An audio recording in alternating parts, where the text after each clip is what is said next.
Govorili bomo o samih razpisih, kako se učinkovito prijaviti na razpise, kakšni razpisi vse obstajajo, kje prihaja do raznih izzivov pri samih prijavah na razpise, kakšni so največji izzivi v bistvu tako podjetij, potem tudi z intelektualno lastnino, sodelovanjem z univerzami, JRO-ji in tako naprej. Govorili pa bomo seveda s tremi odličnimi gosti. Pa če začnemo pri dami, bi najprej predstavil gospo Kristino Hočev-Vudrab. Prihaja iz podjetja Tiko.pro, kjer je bila kar nekaj let direktorica, ne vem, a je še, to bo povedala tudi sama mogoče. Zraven pa je tudi mentorica v programu SIT in pa v Slovenskem poslovnem klubu. Drugi sogovornik bo magister Robert Blatnik, prihaja iz Inštituta Jožef Stefan. Ima že vrsto let izkušenj tako z delom z raziskovalci, kot tudi s podjetji, je namreč specialist za spin-off in spin-out podjetja. Tretji sogovornik pa bo magister Jure Vindišar, ki prihaja z Nacionalnega inštituta za biologijo, kjer je vodja pisarne za prenos tehnologije, ima pa tudi kar nekaj izkušenj iz realnega sektorja, namreč delo je tudi v podjetju INEAT kar nekaj let kot raziskovalec, tako da tudi sam ve iz prakse, kako je s samimi razpisi. Ker smo tukaj trije možakarji in ena gospa, bi mogoče najprej prosil gospo Kristino, če lahko ona malo predstavi, kakšne izkušnje imajo v podjetju Tiko.pro, ki je v bistvu specializirano za razpise, z samimi razpisi in kako svojim delom pomagajo tudi podjetjem. Hvala, Gašper, in lep pozdrav z moje strani v bistvu vsem danes na konferenci. Pa v bistvu res super, hvala Slovenskemu podjetniškemu skladu, v bistvu zdaj že vrsto let podpira na tak način slovenska razvojna podjetja. Hvala za besedo. Ja, v bistvu mi smo specializirani kot konsultantsko podjetje, da pomagamo podjetjem pa raziskovalnim inštitucijam pri prijavi na neke razvojno-raziskovalne projekte. Bi pa mogoče začela ravno s tem, da imamo neka dva tipa recimo financiranja. Tudi mogoče čisto neke osnove to pomeni financiranje tu v Sloveniji, ker se lahko pač podjetja pa inštitucije prijavijo na te naše nacionalne razpise za razvoj pa raziskave. Na drugi strani pa imamo potem tudi možnost, v bistvu recimo Horizon Europe Interreg programih, Digital Euro program recimo je zdaj tudi ful zanimiv, kjer mi vseeno non-stop tudi spodbujamo, še posebej slovenska podjetja, da probajo tudi recimo se malo preizkusiti na neki evropski ravni, imajo toliko zanimive projekte. Zdaj, če se vrnem mogoče v bistvu na samo tvoje vprašanje, je recimo koliko se slovenska, mi večinoma, bom rekla, delamo v podjetniškem okolju, za podjetja, so to zdaj neka starejša podjetja, znamo bolj že velika podjetja, za scale-up podjetja, manj mogoče z startupi. Koliko oni pokoristijo to, pa koliko se, recimo, kaj se vidim kot en tak pomembno izhodišče za vse razpise, je, da se recimo začneš pripravljati prej, še posebej na področju raziskav pa razvoja, da veš, s kom boš recimo to razvijal. Primer, če je nek razpis, da vemo, da bo odprt decembra, je ful dobro, da se začnejo konzorciji že oblikovati recimo septembra, oktobra, da vejo, da se recimo že podjetja pa organizacija, raziskovalne organizacije med sabo tudi malo dogovorijo, kaj bo kdo delal, no. Najslabše je, največji izziv je, ko nekdo reče ad hoc, razpis se je zdaj odprl, zdaj bomo pa kar neko projektno idejo nekje si recimo od včeraj namislili, pa bomo recimo to zdaj začeli pisati. To je res tisto, ko vidiš, ko nima projektne pa ne glave, pa ko so na silo potem neki partnerji skupaj zbrani na nekem projektu in je potem tudi sama priprava oziroma potem tudi sama izvedba projekta je ful težka, no. Recimo to bi jaz rekla, res pravočasna priprava na neke take razvojno-raziskovalne projekte. Dajte si vzeti že kak mesec prej pred samo objavo razpisa, da začnete malo razmišljati, se to ni mišljeno, da sedite pa pišete, ampak da razmišljate o samem projektu, pa s kom bi recimo ta projekt naredili, no.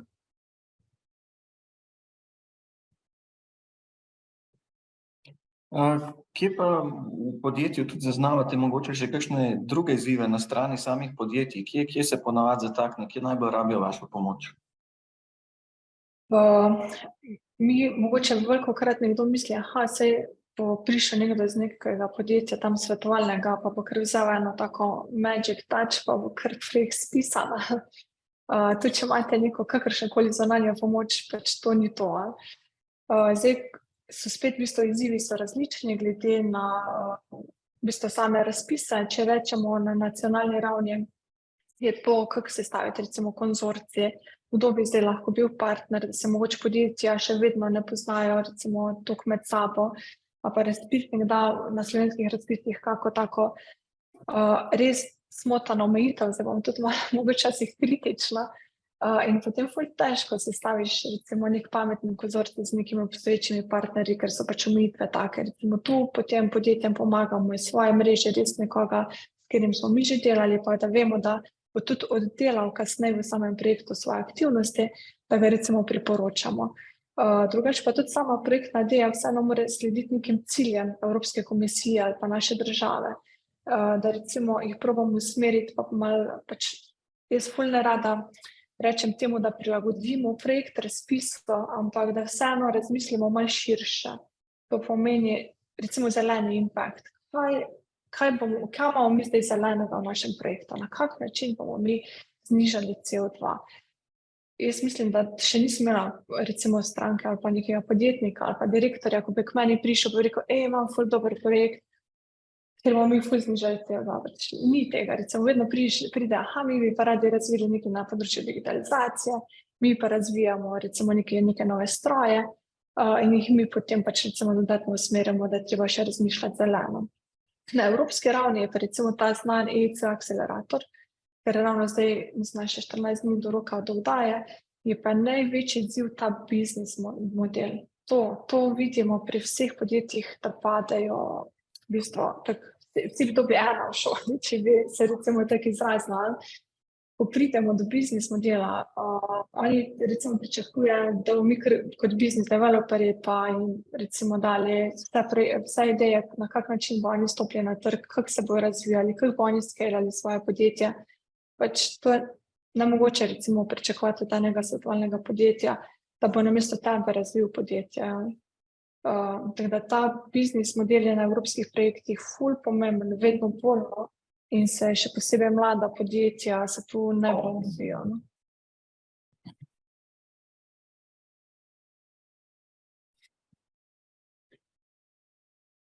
Zdaj pa jaz ne slišim.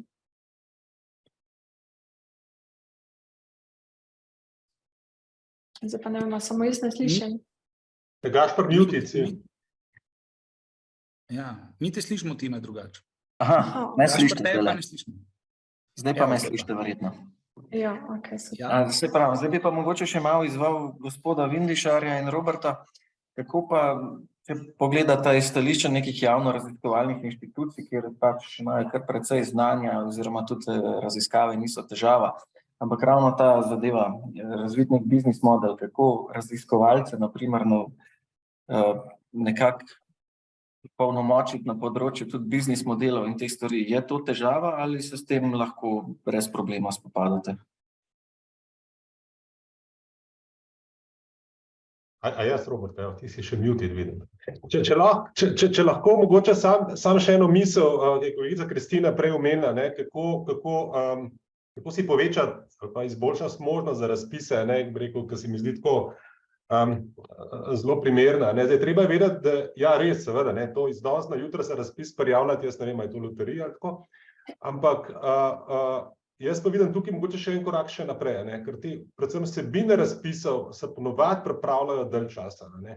Sploh, ali so to Interreg projekti, ali so kakšni evropski, tudi ne nazadnje slovenski. In zdaj tukaj je treba dobro razumeti, kaj financer, kdorkoli že je, tukaj pričakuje od razpisa, kakšen impact, kakšne rezultate pričakuje. In kar se mi zdi tukaj pomemben je to, da v resnici je velikokrat zelo odprta možnost, da širša javnost ali pa skupnost, deležniki sodelujo pri oblikovanju vsebin razpisov. Seveda se treba malo potruditi, pa biti malo aktiven, pa malo te informacije poiskati, ampak to se mi zdi en tak strateško zelo pomembna stvar, ki se res treba nekaj časa v to, ali pa kar nekaj časa za to nameniti, ampak dobiš pa zelo koristne informacije. Ne samo o tem, kaj se od razpisa pričakuje, ampak ne nazadnje tudi kdo so zdaj, ali v slovenskem, ali pa še bolj to mogoče na evropskem prostoru, tisti deležniki, ki delujejo na tem področju, ki jih tudi te razpisi zanimajo in so lahko tudi z tega vidika dobri partnerji. To je en tak dolgoročen proces, ki pa se mi zdi na koncu lahko zelo dobro nagrajen. Zdaj pa, če pa mogoče na tvoje vprašanje, kar se tiče zdaj poslovnega modela, mogoče ne samo poslovnega modela, ampak ključno se mi zdi, vse to je pri vseh, ne samo pri raziskovalcih, rečemo temu poslovni model, ali pa rečemo temu nek impact, ki ga pričakujemo, ali pa ki je pričakovan od financerja za ta razpis. Seveda, raziskovalci imajo zelo veliko ideje, kaj bi počeli, kaj bi raziskovali v različnih stopnjih. Seveda, zdaj je pa treba zelo dobro vedeti, kaj določen razpis pričakuje, kot vhod, pa kot izhod. In tukaj se mi zdi, tukaj je največji izziv za nas, da se z raziskovalci, če se zdaj v vlogi, bom rekel, v svoji vlogi, ki je tukaj v službi na NIB-u, z raziskovalci o tem pogovarjamo in se znamo dejansko pogovoriti o tem, ali je določen razpis sploh zares primeren za to, kar mi želimo narediti. Ker tudi, kot sem prej rekel, na silo gotovo ni smiselno to delati. Je pa fajn, da po eni strani poznamo, kaj raziskovalci pričakujejo, se pravi, kaj ponudijo in kaj želijo narediti, sploh če gre to za kakšne konzorcijske razpise, ali pa tudi samostojne prijave, in po drugi strani, kot sem rekel, kaj namen razpisa. Robert, kako pa ti kaj vidiš te zadeve? Samo te mogoče, ker bo Robert zrihtel svoj mikrofon. Jure, kako pa kaj na obratni strani v bistvu potem? Aj kaj boljš? Super, ja. Pravičujem, včasih so pa res te tehnične težave. Upozorite me, če bo kaj izginilo. Mogoče bi uvodoma povedal, hvala za povabilo. Prihajam iz Inštituta Jožef Stefan, iz skupine, ki se ukvarja s prenosom tehnologij, v bistvu s komercializacijo, zaščito intelektualne lastnine. Posebno pozornost posvečamo iskanju industrijskih partnerjev na različnih nivojih. V bistvu pomagamo raziskovalcem pri vzpostavljanju projektov z industrijo. Tukaj ne gre samo za prenos obstoječe intelektualne lastnine, licenciranje, odcepljena podjetja, s čimer se ukvarjamo, ampak tudi v bistvu za skupno prijavljanje na razpise. Zdaj, kako mi to počnemo, kot sem omenil, sistematično v bistvu identificiramo podjetja, ki so razvojno naravnana, za katera menimo, da imajo potencial za razvoj, za raziskave, kar jim pravzaprav, kjer bi jim lahko morda pomagali. Potem je prvi izziv nekako s podjetji najti neko zaupanje, skupno točko interesa. Mi to delamo tako, da v bistvu vabimo podjetja k nam na inštitut, da se o tem pogovorimo oziroma obiskujemo podjetja, recimo, da rečem naši skupini, ki je 10 ljudi, se jih recimo 5 s tem aktivno ukvarja, recimo obiščemo približno 1 do 2 podjetji na teden, identificiramo podjetja in potem skušamo s podjetji skozi en proces priti do izzivov, tehnoloških izzivov, ki jih podjetja imajo in za katera tudi potem mi skozi naše kompetence, ki predstavimo, kaj počnemo pravzaprav na inštitutu, znamo nekako najti neko skupno točko, okoli katere se potem naprej bolj poglobljeno pogovarjamo in skušamo definirati, ali znamo tak izziv rešiti tehnološko, ali je morda treba tukaj pristopiti kako drugače, poiskati širše konzorcije. In to kar nekaj časa traja, to spoznavanje, ker podjetja tipično iščejo rešitve, ki bojo relativno hitro pripeljale do neke vrednosti, do neke rešitve. Na inštitutu pa v bistvu imamo tehnologije, ki so, oziroma znanja, ki se razvijajo skozi, lahko rečem, desetletja, in nekatere stvari so že blizu operacionalizacije, druge so pa mogoče malše, zahtevajo malo več časa in skupnih raziskav ali pa razvoja. In tukaj je že prvi izziv, da v bistvu nekako s podjetji pridemo na isto točko in da pravzaprav ta interes se nekako izpostavlja. Potem je pa naslednje vprašanje, ali je tak recimo projekt, tudi če vidimo, da znamo nekaj narediti, toliko straightforward, toliko recimo jasna začrtana pot, da se vidi, da relativno brez nekih tveganj je možno do rezultata prideti, in kolikor ima podjetje interes, pa seveda možno za to financira, je včasih podjetja so bolj zainteresirana kot za razpis, da rečejo, ok, to bi mi želeli imeti, pa imamo projekta, ne. Včasih se pa zgodi, da v bistvu podjetja vidijo tukaj morda neko tveganje, da ne bo tako hitro prišlo do rezultata, in seveda tukaj so pa potem razni razpisi in seveda potem skušamo nekako podjetjem predlagati ustrezen razpis in se potem začnemo pogovarjati o tem, kako bi se na tak razpis prijavili. Tukaj moram reči, da na inštitutu imamo ker je inštitut je kar precej velika inštitucija, pri nas recimo ta trenutek teče 400-500 projektov, tako da imamo te stvari, kar se tiče administriranja, vodenja, finančnega poročanja in tako naprej, vse urejeno na inštitutu, in se velikokrat pol tudi podjetja v bistvu nas vprašajo, kako, na kakšen način bi lahko mi vodili recimo pripravo kakšnega razpisa. Je pa tukaj potem vedno treba povedati, da je tukaj ta input iz strani podjetij vsekakor potreben, odvisno seveda tudi od razpisa, tako da tudi podjetja včasih, odvisno od tipa razpisa, včasih so razpisi taki, da se podjetje kot prijavitelj prijavlja, smo partner, včasih je pa v bistvu lahko obratno, ne? In tukaj je potem potrebno, da podjetje razumejo, da v bistvu, da morajo določen input za pripravo takih prijav tudi sama zagotoviti. Potem se pa seveda, ko se začnemo pogovarjati o konkretnih prijavah, pojavi cel kup izzivov. Tipično je recimo, so lahko kakšni pogoji, razpisni pogoji, ki so morda malo slabše razumljeni. Na primer, zahteve glede intelektualne lastnine. Tukaj je tako, saj veste, v recimo Horizon razpisih, Obzorje Evropa, pa tudi drugih javno financiranih razpisih, tipično pravilo je, da intelektualna lastnina, kolikor gre za javna sredstva, ki financirajo projekt, da intelektualna lastnina pripada tistemu, ki jih je ustvaril, ne. Zdaj pa seveda to je lahko včasih za podjetja problem, še posebej, kadar sofinancirajo en del projekta, ne. In tukaj je treba pol se zavedati seveda pravil državnih pomoči. Tukaj je morda malo manj včasih zavedanja, skratka pravila državne pomoči in evropskega konkurenčnih pravil pač v osnovi govorijo o tem, da vsaka javna sredstva, ki pridejo v financiranje projekta za na primer industrijskega deležnika, ne smejo izkrivljati konkurence na trgu, ne. To pomeni, da intelektualna lastnina, ki jo na primer na inštitutu ustvarimo, tudi če smo skupaj partnerji v projektu ali pa če je ta intelektualna lastnina ustvarjena v partnerstvu, se je treba okoli pravic te intelektualne lastnine ustrezno dogovoriti. In tukaj že pol pridemo na področje urejanja, se pravi določanja tržnih vrednosti te intelektualne lastnine, za katero potem podjetje pridobi pravice, in tukaj je potrebno včasih morda malo več pogovora in razlage, kaj to sploh pomeni, in potem se že začnemo pogovarjati o tem, kakšne so te pravice, kaj sploh podjetje res potrebuje od teh pravic, ali to govorimo o lastništvu, o 100% ekskluzivi, ali morda ta ekskluziva niti ni toliko pomembna, morda je pomembna za določene trge ali pa za določene produkte na drugih trgih ali pa drugih domenah tehnoloških, pa še vedno lahko tudi na javni raziskovalni inštituciji tisto intelektualno lastnino naprej uporabljamo, ne.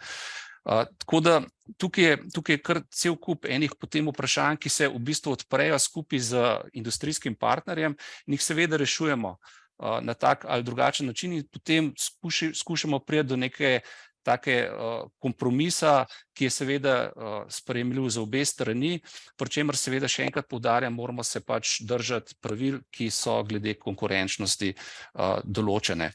Potem opažam včasih izzive, a ne, določeni razpisi omenjajo potem tudi to odgovornost, a ne. Treba se zavedati, ko gremo v skupno prijavo, smo nekako partnerji, kot en joint venture, in kaj potem, če recimo en partner ne dosega rezultatov, kaj to pomeni pol tudi z vidika do odgovornosti do razpisodajalca oziroma tistega, ki pač zagotavlja denar, javna sredstva, ne. Velikokrat so tukaj lahko tudi odškodninske odgovornosti in solidarna odgovornost, kar je včasih lahko težava. In tukaj tipično je potem spet včasih lahko malo nerazumevanja. Velikokrat gre tukaj do te odgovornosti, solidarne odgovornosti, pa je do višine sredstev, ki jih posamezni partner dobi. Tako da tukaj se včasih treba tudi okoli tega veliko pogovarjati. Potem omenil bi morda zaupnost, a ne. Ko greš v nek tak projekt, seveda razkrivaš določene skrivnosti in tukaj je treba pol se jasno določati, na kakšen način se bodo te zaupne informacije, ki si jih vsi med sabo delimo, omenil sem že zaupanje, ampak eno je zaupanje, drugo je pa potem, kako dejansko to razume vsak in kaj so potem tiste ključne zadeve, ki se jih je treba tukaj dogovoriti. Naprimer, ena od zadev je lahko, koliko časa traja zaupnost tudi po preteku projekta, ne? Ker pač treba je jasno zagotoviti, da potem niso kršeni kakšni interesi, ki jih imamo v takem projektu. Toliko mogoče za začetek, no.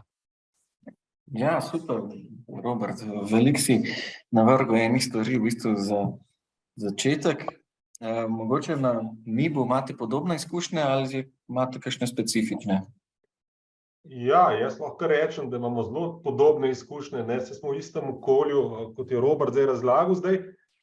Jaz vidim, kar se tiče sodelovanja s podjetji, zaradi večjih razlogov, ponovadi je res tako, da to raste iz majhnega v veliko, a ne. Zdaj, eno je to, kar je Robert rekel, da ko vidijo nek razpis, pa vidijo, da bo ta razpis trajal, ne vem, 2 ali pa 3 leta, ne, se vsak hitro ustraši, pa reče, čakaj, ne moram jaz zdaj 3 leta na rezultate čakati iz vas inštituta, jaz to rabim svoj problem zdaj rešiti, ne.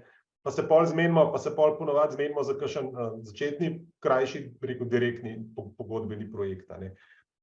Je pa bistveno pri tem sodelovanju v resnici zaupanje, a ne. Zdaj, ponovadi, če so partnerji novi, pa se prej ne poznajo, je tega dogovarjanja, ki je Robert omenil, zelo veliko.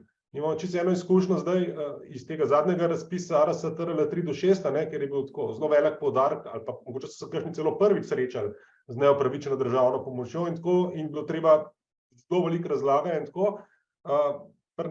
Pol na koncu pri nekaterih stvareh celo tako razrešili, na koncu smo rekli, glejte, bomo tako napisali, da to je vaše, to je pa naše, skratka, in potem se je mogoče tudi kje izgubil tisto bistvo enega skupnega razvoja pa sodelovanja zaradi tega, ne. Ampak to je, bom rekel, nek postopek, ki ga bomo mogli vsi usvojiti. Treba pa edino tukaj povedati, da to ne velja, ta neupravičena državna pomoč oziroma na to, kar moramo paziti, ne samo za te, bom rekel, razvojne raziskovalne projekte, ki financira država, komisija, da gre to v bistvu za kjerkoli sodelovanje, ne. Mi smo že pred časom bili obvezni inštituti objaviti cenike, pravilnike, ki smo se zavezali in imamo postopke za to, da seveda nobenih stvari pod ceno ne prodajamo, mi moramo za vsako storitev ali pa za produkt, ki ga damo na trg, imeti zadnji, ne vem, stroškovno ceno in tako naprej, ne. Tako da to je tudi na eni strani glavno na nas, bom rekel, kar eno tako odgovorno, da to pazimo, ne.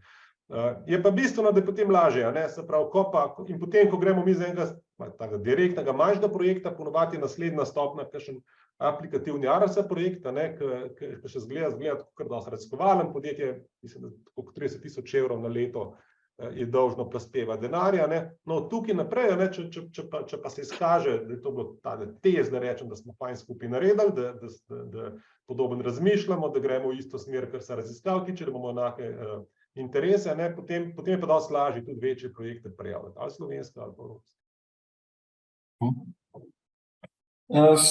Tudi na tem področju sem hotel vprašati, kaj se, mogoče vprašanje za vse tri, kaj se vam zdi, so slovenska podjetja dovolj ozaveščena o samih projektih, kaj je na voljo, ali tukaj v bistvu prednjačijo tisti, ki izhajajo z raziskovalnih inštitucij in so potem nekako ustanovijo neka svoja podjetja in imajo malo več izkušenj tudi s samimi razpisi.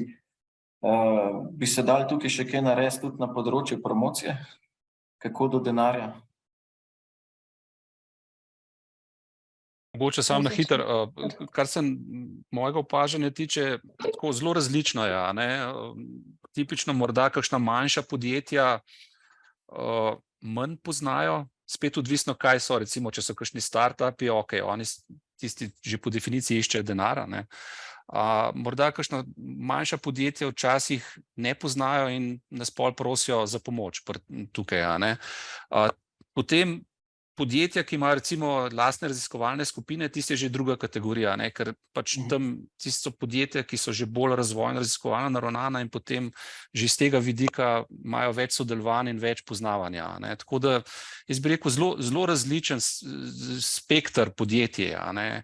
Tako da jaz bi rekel, včasih je tako, tudi podjetja sama potem že do nas pridejo, pa že nas povabijo v kakšno sodelovanje, ne? Tako da tukaj je težko reči, da je enoznačno samo taki ali pa drugačni, jaz bi rekel, kar cel spekter obstaja, ne?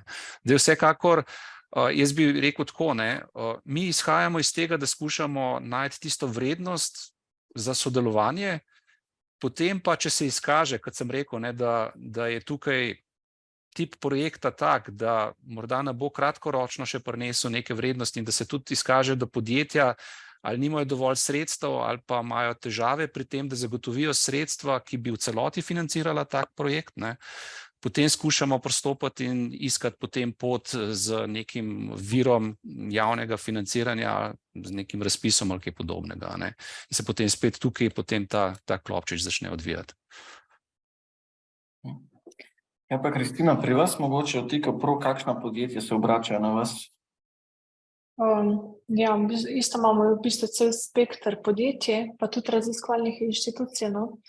To pomeni, da so zdaj oziroma večina podjetja, ki so v scale-up fazi, pa potem tudi neka večja podjetja, ki imajo isto lastne raziskovalno-razvojne v bistvu skupine že.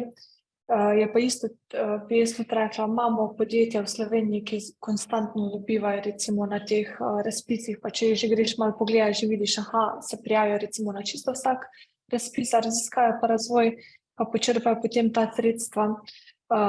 Bom rekla, to znanje, poznavanje informacije je res veliko, no. Informacije, vse, kar se tiče nekih nacionalnih virov financiranja, so recimo od nekih časnikov, ki objavljajo, ki so recimo odprti razpisi, do različnih mailingov, do Spirita recimo, ki objavlja.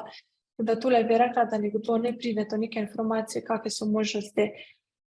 Je mogoče, da sploh ne poznaš nekega podpornega okolja v Sloveniji, ki je pač recimo na voljo. Ali bom rekla, da vsi res veliko informiramo na to temo, kakve so možnosti. Koliko se pa potem nekdo odloči, da se bo prijavil na neke raziskovalno-razvojne projekte, pa potem odvisno tudi od podjetja, od same dejavnosti podjetja. Zanimivo je recimo videti podjetja, ki imajo veliko izkušenj, recimo že na preteklih razpisih, ki imajo že kar pripravljene stvari vnaprej. In ko ga imaš v konzorciju, je to ful super, recimo tudi za nekoga, ki se še nikoli v življenju ni prijavil, zaradi tega, ker imaš veliko manj dela z nekim partnerjem na projektu, ker on dejansko tudi tebi velik support lahko in ti res pomaga v sami recimo neki pripravi dokumentacije ali pa ti že tudi da včasih kako idejo. Ko pa tisti, ki se recimo prvič prijavljajo pa prvič lotevajo, imajo pa normalno čisto neke osnovne informacije, jim je treba razlagati, kar je bilo zdaj recimo rečeno, od tega, kaj pomeni odgovornost, solidarna odgovornost posameznega konzorcija do intelektualne lastnine in se prvič recimo potem sploh mogoče z določenimi pojmi v sami razpisni dokumentaciji srečujejo. Jih je pa treba dejansko izobraziti, jim je treba povedati, da oni potem tudi razumejo. Treba je pa tudi vedeti, recimo, da imamo v določenih večjih podjetjih recimo neke raziskovalne oddelke, pa potem vodstvo. In tudi vodstvo, ki ni vpeto v neke take projekte, tudi njih je treba recimo izobraziti. Veš, kaj zdaj to pomeni solidarna odgovornost? A bo zdaj nek predsednik uprave to podpisal ali ne? Kaj zdaj to recimo pomeni za njihovo podjetje, da so oni pač partnerji v nekem konzorciju?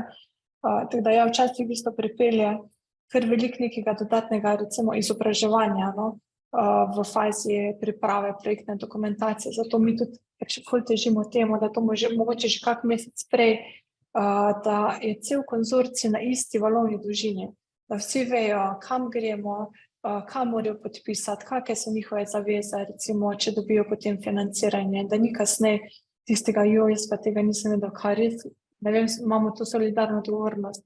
In se potem recimo lahko začne kaj zapletati strani recimo vodstva podjetja. Kar se pa tiče mogoče teh mednarodnih razpisov, pa slovenska podjetja so še ful taka, kako naj rečem, ne upajo si iti, mogoče tule pa premalo nekega znanja, no. da bi sploh zavedanja, da obstaja še nekje tam nek Horizon ali pa Digital, recimo Europe program, da lahko tudi tja pristopiš ali kot partner ali kot koordinator na take projekte. Je pa res, da recimo to za podjetje vseeno pomeni nek dodatna angažma, oziroma in strani resursov in strani recimo lahko tudi finančnih sredstev, da se sploh pač prijavijo na neke take večje projekte. Tako da, recimo, če primerjamo po višini počrpanih teh mednarodnih sredstev, prednjačijo recimo na evropski ravni, ne vem, Grčija, Španija, Italija, so res recimo te 3 države, ki res počrpajo veliko tega dodatnega denarja, poleg recimo teh kohezijskih sredstev, in je ful škoda, da se tudi recimo slovenska podjetja ne bolj angažirajo. Tule bi recimo, bom rekla, slovenske raziskovalne organizacije so zelo aktivne, so verjetno tudi, bom rekla, od tako IS ali pa potem tudi fakultete se vse veliko prijavljajo, podjetja pa ne, no. In tudi včasih marsikdo reče, joj, ne poznam tega, niti ne vem, kako priti recimo do nekih partnerjev, ampak step by step, no.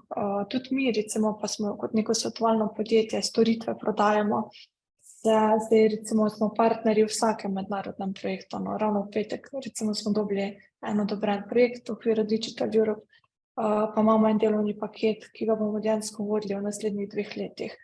Tako da tudi če neko malo podjetje, pa če si dejansko pač pogledaš malo izven Slovenije, no, tako bom rekla, da se da dobiti tudi sredstva na drugem nivoju, no. Ja, teh razpisov na splošno je ogromno, ja, v Evropi, tudi na nas, kot Tehnološki park Ljubljana, se obrača veliko podjetij, in z smer, ampak na žalost ponavadi pridejo samo s tem, da bi se radi na kaj prijavili, nimajo pa neke izdelane ideje, kaj šele kakšnega konzorcija. In tako da mislim, da lahko apeliramo na vse, da je fajn imeti že kakšen projekt že kar v predalu naprej pripravljen in potem bolj kot ne čakaš na to, da se kakšen primeren razpis odpre, ne, da se takrat prijaviš, ker pri tem samem zavedanju ali pa nezavedanju velikokrat so tudi te stvari, da podjetja niti ne vejo, da dostikrat je potrebno imeti tudi sofinancirati sam projekt, da niso samo nepovratna sredstva, da je treba imeti nekaj tudi lastnih sredstev, včasih pride do kakšne de minimis pomoči tudi iz teh projektov in so potem tudi malo začudeni.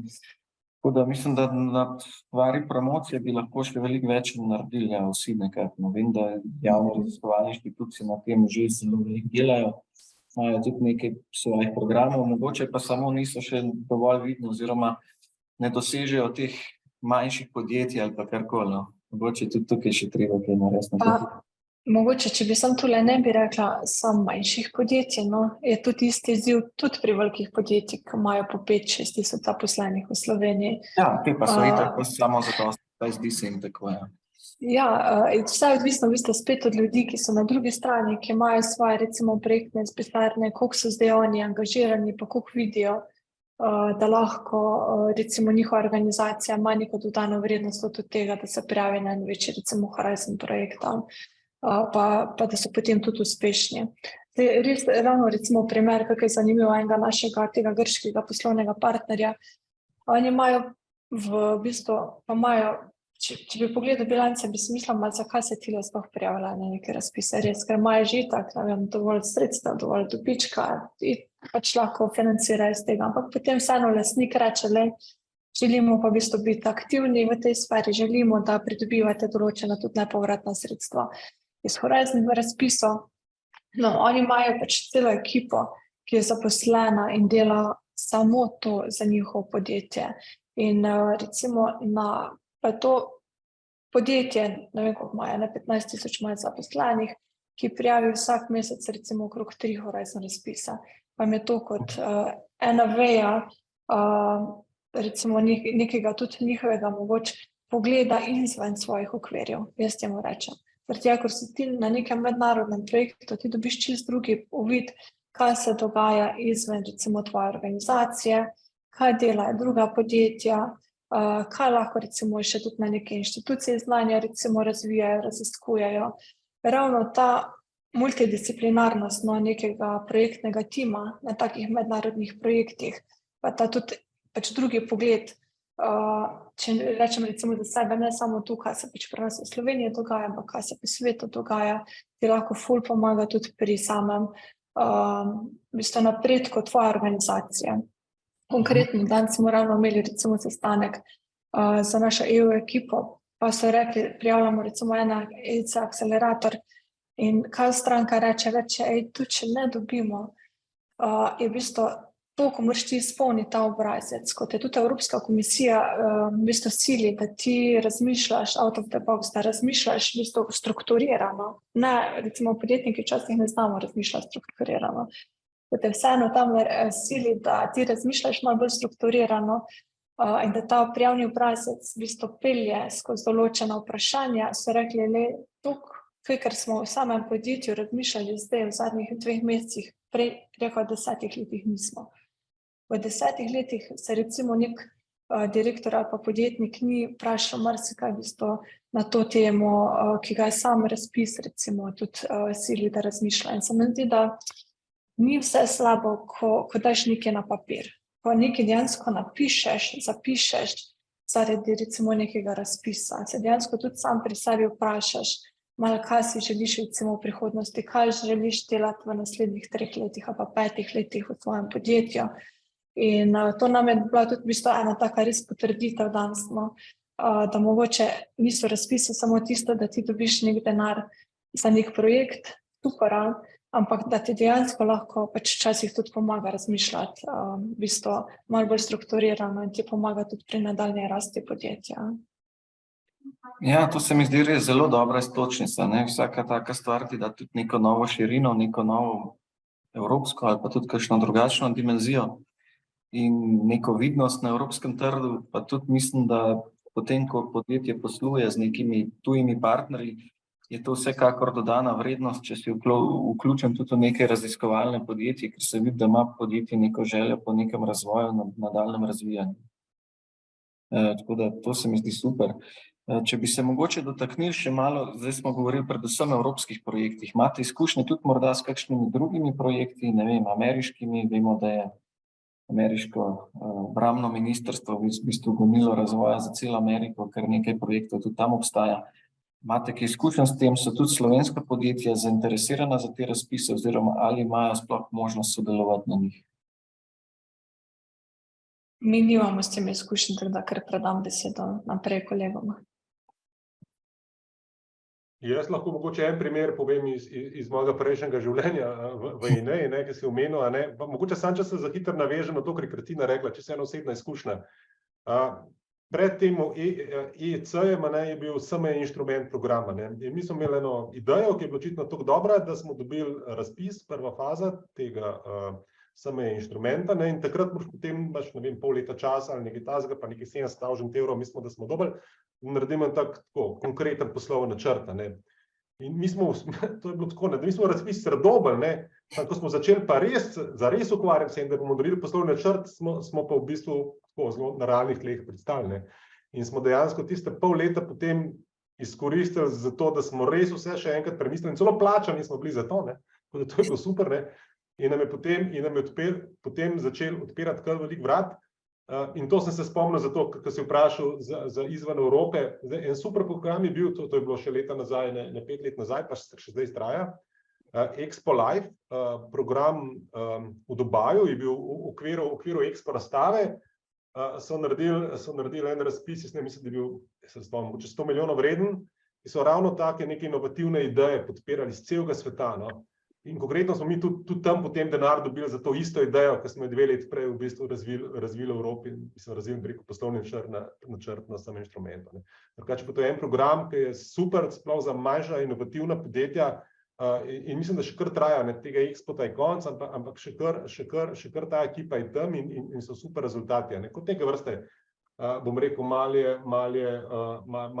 kombinacija malo investitorjev, pa tehnološkega parka, pa tako zelo en tak super program za podpiranje tudi konzorcijev ali pa podjetij tudi. Kar se pa tiče ameriškega obrambnega, pa mi tudi eno izkušnjo, sicer kot inštitut sam, smo se že v resnici 3-krat prijavili z eno partnersko organizacijo v Ameriki, Vsakič smo porabili kakšen mesec časa, da smo šli skozi vse, bom rekel, varnostne teste in kode in šifre pridobili, ampak zdaj nam še ni uspel dobiti tega razpisa. No. Tako da, ja. No, super. Kaj pa Robert na ISV-ju, se tudi kaj ukvarja z ameriškimi razpisi? Bolj malo, vsaj jaz osebno sem sicer bil nekaj že vpleten, ampak zdaj inštitut je precej velik, tako da ne bom zdaj kaj govoril. Nedvomno obstaja kakšen projekt oziroma izkušnje obstaja tudi z ameriškimi razpisi. Kar se spomnim, no, tako eno od ključnih sporočil, če bi se prijavljal na ameriške razpise, je treba definitivno imeti tam enega dobrega partnerja. Čist kot entiteta iz Evrope prideti na ameriški razpis, čist izoliran od ameriškega trga, je po mojem malo tako tvegano. Tako da dobro je imeti partnerja v Ameriki. Je pa teh razpisov več, se pravi, Ameriška obrambna agencija je ena, teh je več, potem na področju zdravja je pol cel kup razpisov, tako da obstajajo razpise, predvsem treba se dobro poinformirati, no, o teh razpisih. Obstajajo tudi določena znanja na to temo za prijavljanje razpisov tudi v Sloveniji, treba si je najti morda kakšnega svetovalca, ki je to že kdaj počel. Ampak še enkrat, vkolikor nismo prej poskusili v Evropi, kar iti v Ameriko, je mogoče malo prehiter. Dobra informacija za vse, v bistvu start-upe in tudi scale-upe. Kaj pa azijski trg, naprimer, ali pa Izrael? Izrael vem, da ima trenutno veliko nekih razpisov, sploh za start-upe in to iščejo ideje po celem svetu. Imate mogoče kdo od vas kaj izkušenj s tem? Ne, lahko pa mogoče sam tudi to dam v razmislek, no, vsem ostalim bom rekla tem startupom, da je Izrael ena izmed najbolj uspešnih držav v bistvu v okviru Horizon razpisov tudi tam, kar pomeni, da oni veliko črpajo tudi teh nepovratnih sredstev pri nas ali pa na EC akceleratorju, ko vidiš kar en dobršen del izraelskih startup ali pa scale podjetja, no, ki konstantno dobivajo na teh sredstvih. No.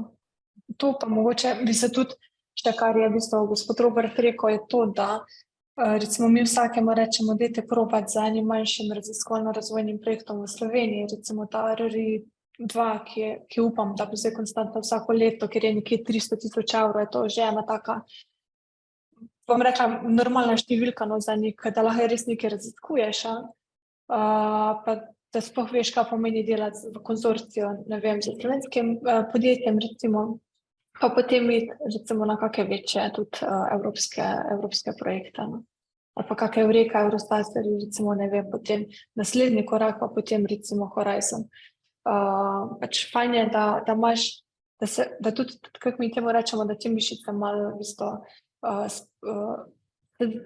se znaš iti tudi teh razpisov, no, v podjetju, da veš, kakšne inpute moraš dati v projektih. No. Jaz ravno to sem vas hotel vprašati, kar da že proti koncu naše debate. Kakšen nasvet bi kaj dal podjetjem ali pa mogoče tudi raziskovalcem ali pa posameznikom, ki bi se ukvarjali z raziskovanjem, z raziskavami, kako naj postopajo, če so začetniki s samimi prijavami pri razpisih? Zdaj jaz bi mogoče prvo rekla, da dajte se povezovati v bistvu podjetja, no, z raziskovalnimi inštitucijami, ker to je še vedno včasih malo ena taka tabu tema, pač jaz vidim pri naših strankah. Zdaj, jaz vidim, da recimo oni imajo v mislih, podjetja bi recimo sam prodajala, raziskovalci bi pa sam skozi nekaj razvijali, ja.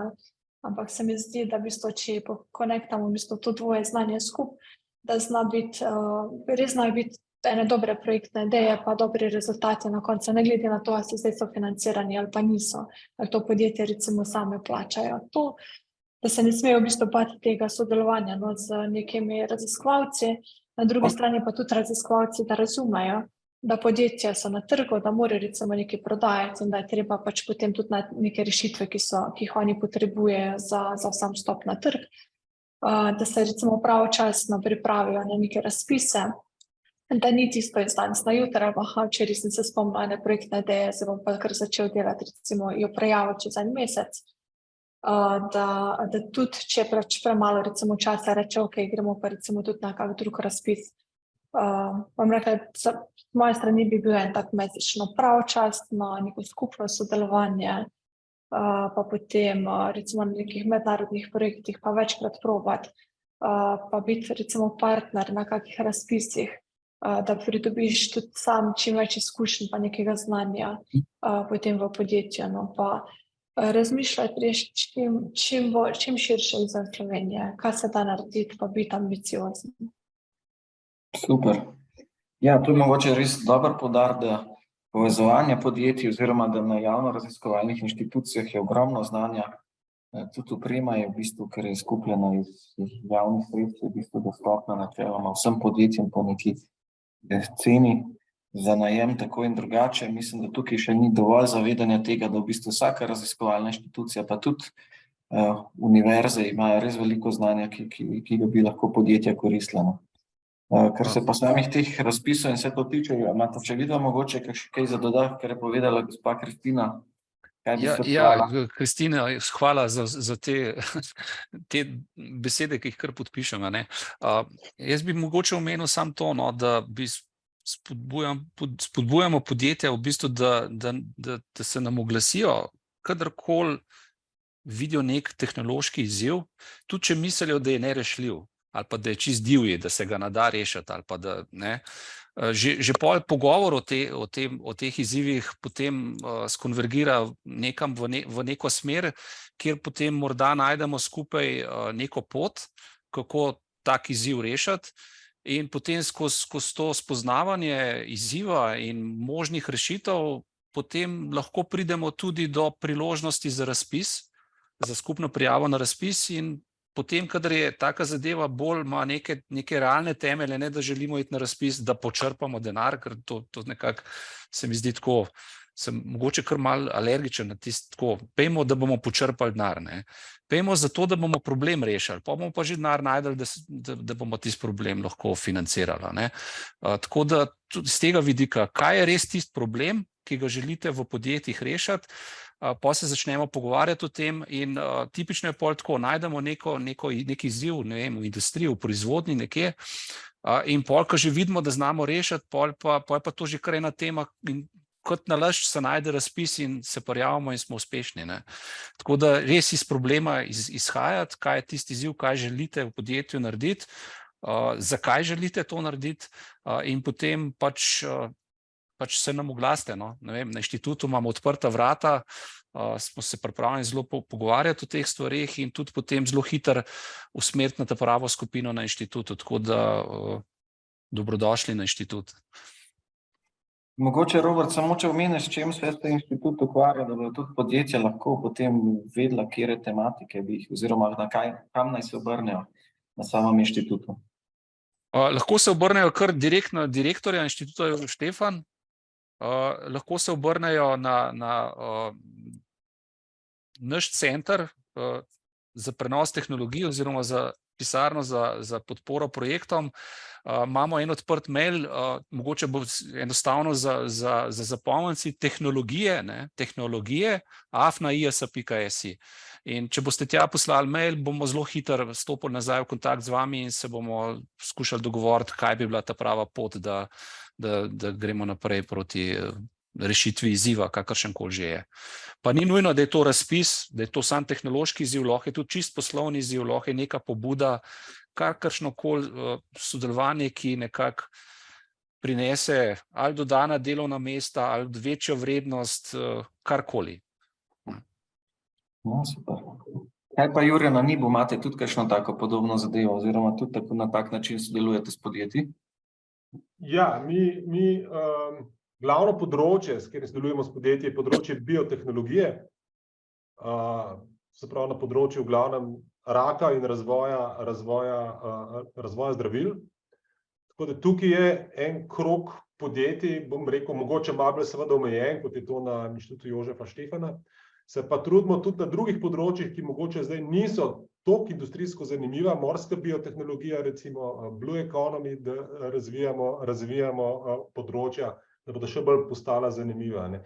Zdaj, samo če to dodam, jaz vidim, trg razpisov, da tako rečem, kot nek trg idej, ki pridejo v to okolje in iščejo sredstva za razvoj, ne. Tako da ena seveda možnost je, da je super, da pride neka pobuda strani industrije, ne. Velikokrat je pa fajn, da znamo tudi mi na inštitutu ideja raziskovalcev pridobiti, pa jih, bom rekel, filtrirati, pa jih izluščiti, ne, in pol pomagati, da jo tako oblikujejo, da bo zanimiva za industrijo, ne, se pravi iz dveh poti.